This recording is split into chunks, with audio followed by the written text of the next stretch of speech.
तो वेलकम है आप सभी का फिर से हमारे इस चैनल पे। मैंने आपसे आज से बहुत पहले कहा था कि आपको सीजन 3 का एपिसोड नंबर 1 इसी चैनल पे मिल जाएगा। तो गाइस अब इंतजार हो चुका है खत्म, इसी चैनल पे आ चुका है सीजन 3 का एपिसोड नंबर 1।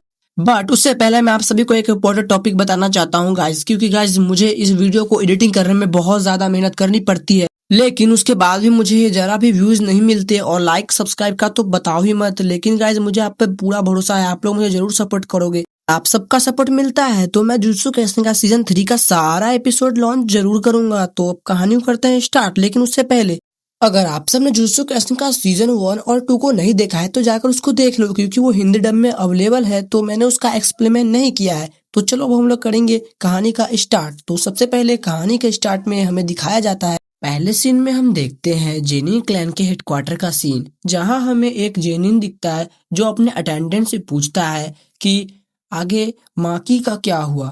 फिर अटेंडेंट जो और कोई नहीं नायोया होता है वो बोलता है माकी सुंदर तो है, लेकिन वो एक नंबर की बेवकूफ है, क्योंकि उसको बिल्कुल नहीं पता कि एक आदमी को कैसे सपोर्ट करना चाहिए। जो भी लड़की खुद को लड़कों से ज्यादा पावरफुल या फिर उससे बराबर भी समझता है, उस लड़की को जीने का कोई हक नहीं, उसे मार देना चाहिए। उसके बाद हम देखते हैं वो दरवाजे को खोल के उसके अंदर जाता है। उसके अंदर दो आदमी थे और एक का नाम था जिनीची जेनिन और दूसरे का नाम था ओजी जेनिन।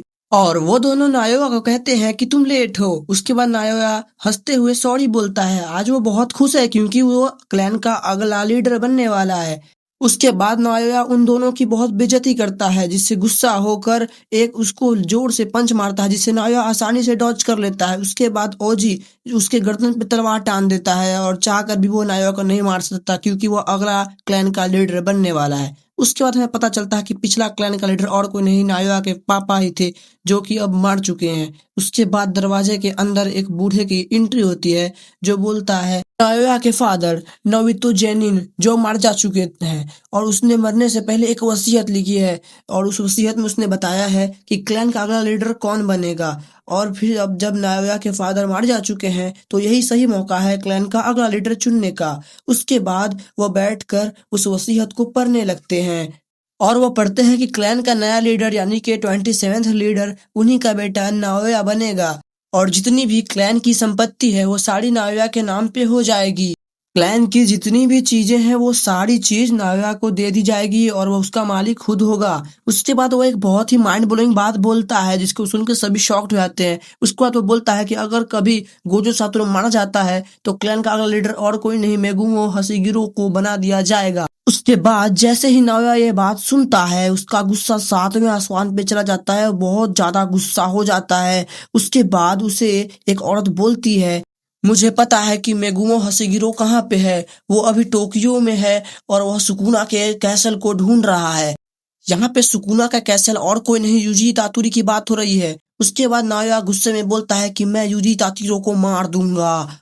उसके बाद सीन चेंज होता है और हमें एक लेडी को दिखाया जाता है जो कॉल पे किसी से माफी मांग रही है वहां पे लेट आने के लिए। उसके बाद फिर वह लड़की कॉल को रख देती है और फिर वह बोलती है वो तो किसी के साइड नहीं है, ना ही जुजुत्सु वालों के साथ में है और ना ही और किसी के साथ में। वो तो बस चाहती है कि पूरे दुनिया से कर्ज स्पिरिट का नामो निशान मिट जाए। उसके बाद वह कहती है कि अब वह जाकर खुद मास्टर तेंगिन से बात करेगी। उसके बाद सीन चेंज होता है। उसके बाद हम देखते हैं यूजी तातुरी को, जो एक सीढ़ी के ऊपर बैठा हुआ था और वो बहुत ही ज्यादा उदास लग रहा था। उसके बाद वहां पे आता है चोजो और वह यूजी से उसके चोट के बारे में पूछता है। फिर यूजी कहता है सुकुना को मेरे अंदर होने के बाद मेरा चोट तो ठीक हो चुका है, बट सुकुना मेरे अंदर और भी ज्यादा पावरफुल हो चुका है। उसके बाद चोजो कहता है मैं अकेला ही पूरा फैमिली मेंबर को इकट्ठा कर लूंगा और तुम चाहते हो तो जुजुत्सु हाई जा सकते हो।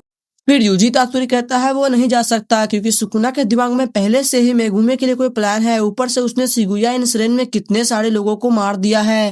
उसके बाद यूजी बोलता है चोजो को कि तुम्हारे दोनों भाइयों को भी मैंने ही मारा है। उसके बाद चोजो कहता है कि वो तुमने जानबूझकर नहीं किया था और मैं तुम्हारा बड़ा भाई हूँ, इसलिए मैं तुमको माफ करता हूँ। फिर दोनों वहां से जाने लगते हैं। फिर सीन चेंज होता है। उसके बाद हमें यूता और नायोया को दिखाया जाता है। यूता तो यूजी तातुरी को मारना चाह रहा था, बट नायोया का प्लान था मेगुमो को मारना। उसके बाद सीन चेंज होता है। फिर यूजी तातुरी पूल के ऊपर एक ताली मारता है, जिसके बाद पूल के नीचे से बहुत सारे कर्ज स्प्रेड पानी के बाहर आता है और यूजी तातुरी का पीछा करने लगता है। फिर यूजी तातुरी भागते हुए एक टनल के अंदर चला जाता है, जिसके बाद चोजो यूज करता है ब्लड मैनिपुलेशन पियर्सिंग ब्लड, जिससे बहुत सारी कर्ज स्प्रेड मर जाते हैं, पर एक कर्ज स्प्रेड से बच जाता है, जिसे यूजी तातुरी बस एक पंच में ही मार देता है।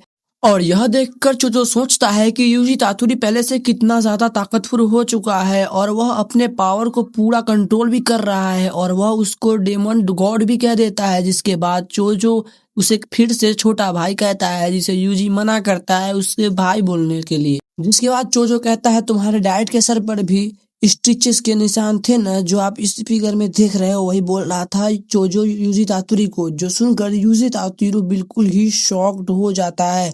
उसके बाद हमें नायोया को दिखाया जाता है, जो कि कहता है कि यहाँ मैगुमे तो है ही नहीं। उसके बाद नायोया इन दोनों को कहता है तुम दोनों यहाँ से चले जाओ। उसके बाद यूजी सोचता है कि मैं यहाँ से क्यों भागूं। उसके बाद नायोया उसे बताता है कि अब गोजो नहीं है तो अब यूजी तातुरियो को एग्जीक्यूट कर दिया जाएगा। उसके बाद यूजी तातुरियो सुनकर बिल्कुल ही शॉक्ड हो जाता है कि उसकी वजह से कितने सारे सोर्सेस बचे हुए हैं। फिर नायोया बोलता है कि मेरा मकसद तो मैगू में था, बट मैं अब तुम दोनों को ऐसे खुला नहीं छोड़ सकता हूँ, इसलिए मैं अब तुम दोनों को भी मार दूंगा। उसके बाद यूजी कहता है कि तुम्हें मैगू में क्यों चाहिए। तो फिर नायोया कहता है कि मैं चाहता हूँ कि मैगू में मारा जाए। उसके बाद नायोया नीचे आता है और यूजी तातुरियो को इतना जोर से पंच मारता है कि वो खुद को संभाल नहीं पाता है। फिर यूजी तातुरी और चोजो मिलके उसके ऊपर हमला करते हैं, बट नायोया उसे आसानी से डॉज कर लेता है। फिर नायोया कहता है कि यूजी तातुरी तुम तो ताकतवर हो, लेकिन तुम्हारे साथ ये लड़का कौन है। फिर यूजी तातुरी उसे कुछ नहीं कहता है। फिर नायोया कहता है कि अब समय आ चुका है अपनी स्पीड बढ़ाने का, लेकिन उतने में ही तीनों अपने अपने जगह पे खड़े हो जाते हैं, क्योंकि उसे एक बहुत ही पावरफुल चीज का एहसास होता है। तो गाइज यहीं पे सीजन 3 का एपिसोड नंबर 1 खत्म होता है। तो गाइज अगर आपको एपिसोड 2 चाहिए तो गाइज आप लोग सपोर्ट करो, और गाइज मेरे चैनल को सब्सक्राइब और बेल आइकन को ऑल पे प्रेस कर दो, क्योंकि आने वाले एपिसोड्स के वीडियो आपको जल्दी ही मिल जाए। तो गाइज ये मेरा पहला एक्सपेरिमेंट वीडियो था, और गाइज इसमें बहुत ज्यादा मेहनत लगती है। तो गाइज अगर मुझसे कोई भी गलती हो गई हो तो गाइज कमेंट में जरूर बताना, जिससे मैं सुधार पाऊँ। तो गाइज आपको अगर अच्छा लगा हो तो लाइक सब्सक्राइब कर देना, क्योंकि गाइज बहुत ज्यादा मेहनत लगती है। आप लोग अगर लाइक सब्सक्राइब करोगे तो बहुत ही जल्द आपका एपिसोड 2 भी आएगा। तो गाइज मिलते हैं नेक्स्ट एक्सप्लेन वीडियो में, तब तक के बाय बाय।